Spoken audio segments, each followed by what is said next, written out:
All right. There are so many facets to what I call the poop diamond of our reality. It's practically impossible to cover them all. So the best you can do is try to tear it down to the core, and hopefully that explains the rest of why things are the way they are or have been. First of all, something I've mentioned before. You can define any abusive relationship by the things that you're not allowed to talk about. By the things you're not allowed to say. By the things you're not allowed to do. That being said, based on your own personal observations of all the anomalies that have come along during this election cycle, what do you think really happened in 2020? Based on the things that you weren't allowed to talk about or investigate. Because if you're running an honest show or an honest contest, you welcome scrutiny. You invite it, as a matter of fact, to try and alleviate people's concerns that you're not running things above board. Is that what happened in 2020? And what do you think is going to happen after Election Day, this go around? And that should tie together or point out what the problem is here.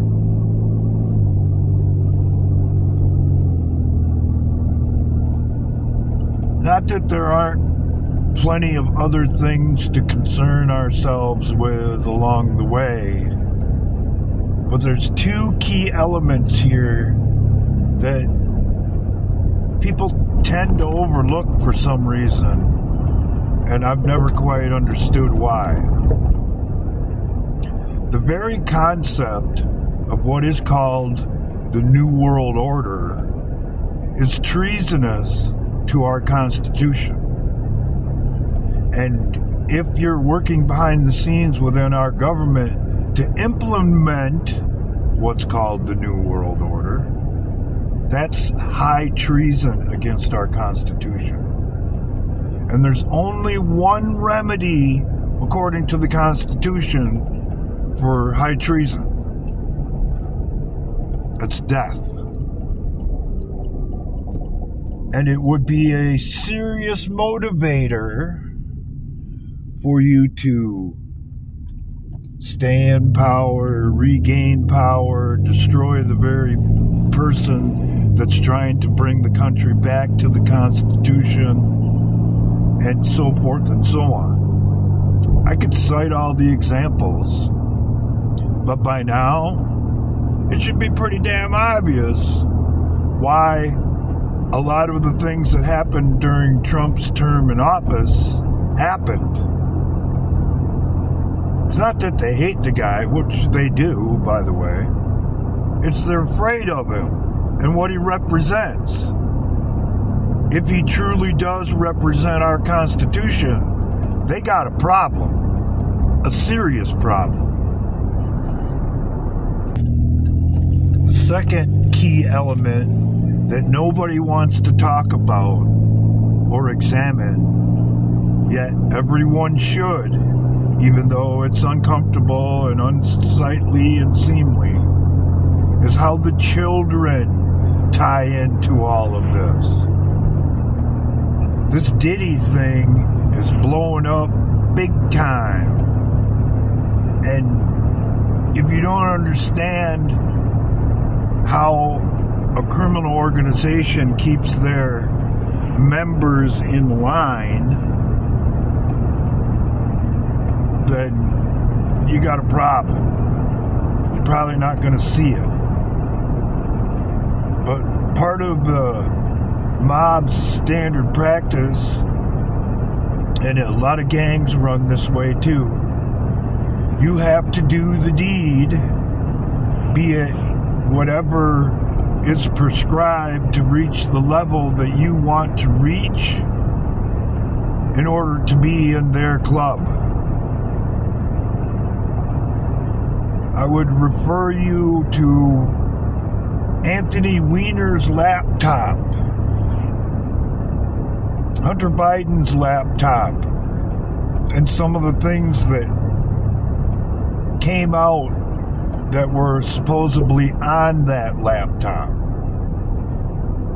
He called his dad openly to his face Pedo Joe. Why do you think he did that? It's just a joke? Something you say to your old man because you think it's funny? I think not.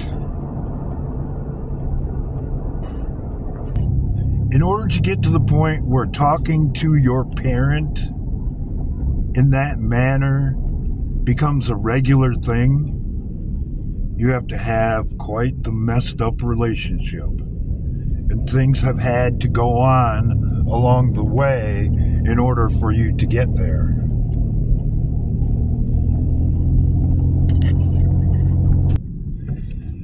I'd love to come up with a way to candy coat or sugarcoat this, but there's just no way to do it. Evil gets its rocks off, taking innocence from children. It's a form of sacrifice, basically, to your evil God, should you be following that path. And whether people are willing to realize it or not, that has a lot to do with why some of the things, questionable things that are being taught and exposing children to at school go on a regular basis. It ain't about helping anyone adjust or what have you. It's about making victims for the future or making sacrifices to your God. And even if you don't believe in a higher power or God or the devil, what have you, when you follow that path, you're still sacrificing innocence, or worse, to evil. That's how evil people become evil people. It becomes standard practice. And the more people that are doing it, the more acceptable it becomes. And suddenly, if it goes on long enough, you're trying to push that as a way of life on everyone else. Does any of this sound familiar?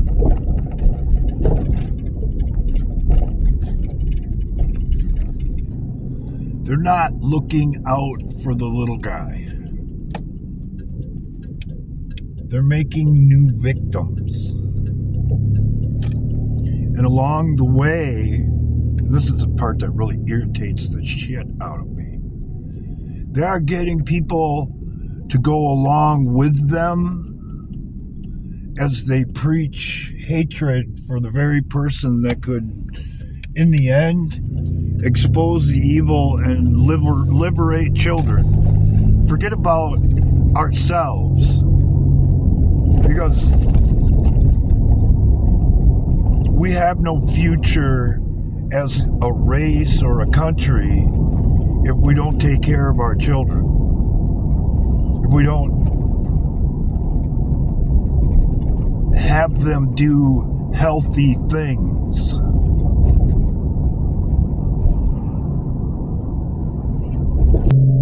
As an example, if cousin Josh weighs 500 pounds and you really care about him, You say, hey man, you might want to get off that recliner or couch or whatever you've been hanging out on and go out and get some exercise. Or more than likely, Cousin Josh won't be around very long.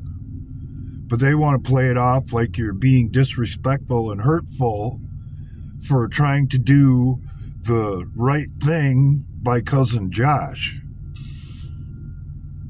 as an example.